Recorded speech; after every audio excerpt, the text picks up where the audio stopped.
चंद्र वंश की स्थापना कैसे हुई, यह बना हुआ है, लेकिन वाल्मीकि रामायण के उत्तराखंड में एक कथा के अनुसार इल प्रजापति कर्दम के पुत्र थे और बाल्हिक देश के राजा थे। उन्हें भगवान शिव ने श्राप के कारण स्त्री बनना पड़ा एवं माता पार्वती की कृपा से किए जाने पर आधा जीवन पुरुष के रूप में, आधा जीवन स्त्री के रूप में जीने का अवसर मिला। उन्होंने स्त्री के रूप में बुध से विवाह किया और पुरुरवा को जन्म दिया, जिससे चंद्रवंश चला। इस प्रकार सार रूप में कहा जाता है, विभिन्न पुराणों, रामायण एवं महाभारत की कथाओं में चंद्रवंश के पूर्व पुरुष चंद्रमा के पुत्र बुध प्रजापति तथा मनु की प्रजापति ईला से उनकी उत्पन्न पुरुरवा नामक राजा बना। पुरुरवा को एल प्रजापति भी कहा जाता है। राजा एल प्रजापति की राजधानी प्रयाग थी, जबकि पुरुरवा की राजधानी प्रतिष्ठान थी, जहां आज प्रयाग के निकट झूसी बसी हुई है।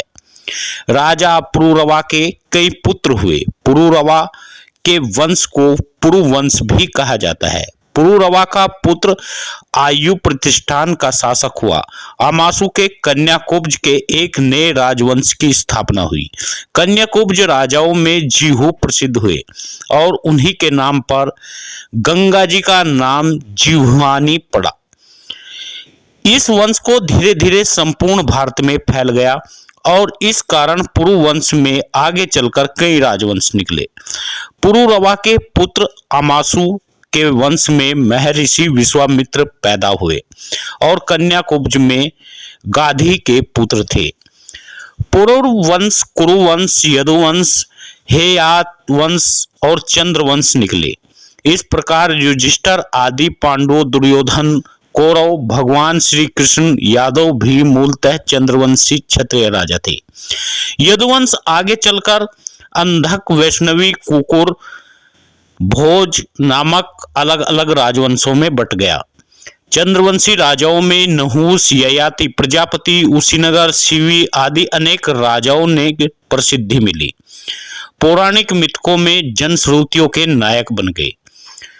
पुरुरवा में पांचाल में अपना राज्य स्थापित कर दिया।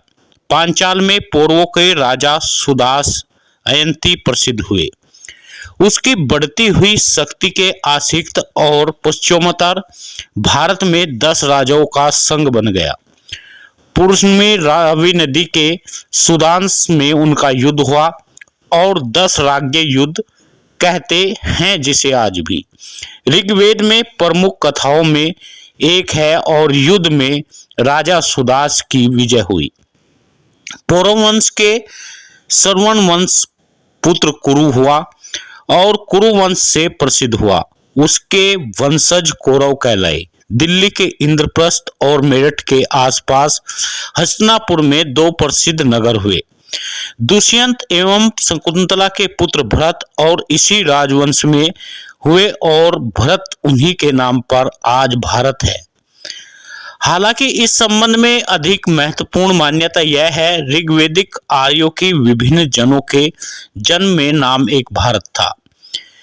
उसके वंशज भारत कहलाए और भारतों के द्वारा शासित होने से हमारे देश का नाम भारत पड़ा।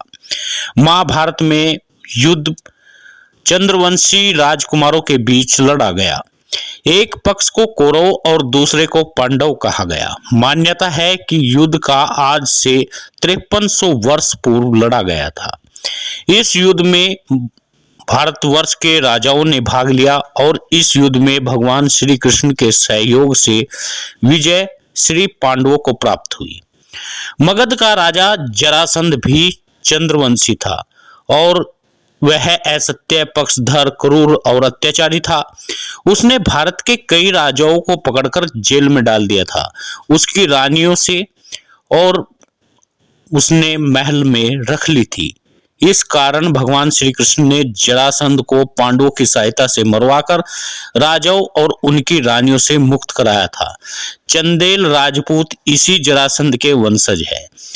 इस पुस्तक में भगवान अत्रि द्वारा 3000 वर्ष तक घनघोर तपस्या करके सोम प्रजापति नामक पुत्र प्राप्त हुआ, जिसे परीक्षित काल में कुछ प्रसिद्ध चंद्रवंशी राजाओं की गाथाएं लिखी गई। चंद्रवंशी राजाओं की स्वर्ण श्रृंखला सतयुग, त्रेतायुग, द्वापर, कलयुग तक चलती रही।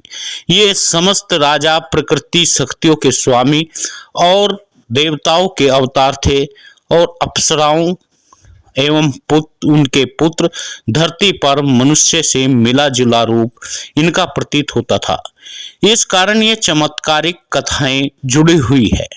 इसमें राजाओं के विभिन्न प्राकृतिक घटनाओं, खगोलीय पिंडों के द्वारा प्रतीत होती है, जिनका मानवीकरण करके चंद्रवंशी राजाओं के साथ जोड़ दिया। यही कारण है इन कथाओं के माध्यम से भारत के प्राचीन इतिहास और प्राकृतिक खगोलीय घटनाओं को समझा जा सकता है। इस ग्रंथ में कुछ कहानियां अनेक राजाओं, ऋषियों, मुनियों और कई हजार वर्षों तक बताई गई।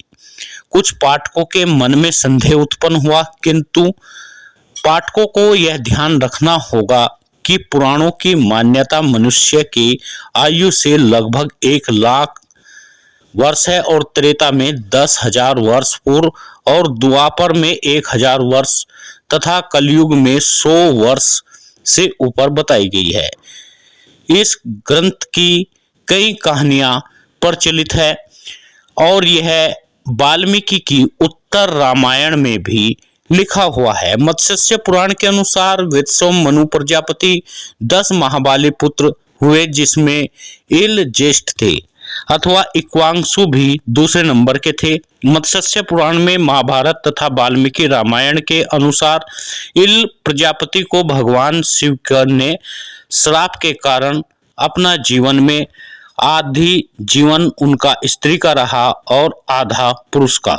चंद्रवंशी राजा की उत्पत्ति महर्षि के पुत्र इल से ही उत्पन्न हुई। प्राचीन भारत में प्राचीन क्षत्रियों और पूर्वोत्तर में आज कई कुलों में बटे हुए हैं। कहा जाता है चंद्रवंशी राजा वास्तव में भावुक होते हैं और सूर्यवंशी राजा अपनी उत्पत्ति महर्षि कश्यप के पुत्र सूर्य से मानते हैं। यही वैश्वत मनु और वैश्वत मनु के पुत्र इक्वांशु के परम प्रतापी राजा सूर्यवंश के प्रवर्तक है। इस तरह से चंद्रवंश प्रजापति से ही चला, यह मान्यता।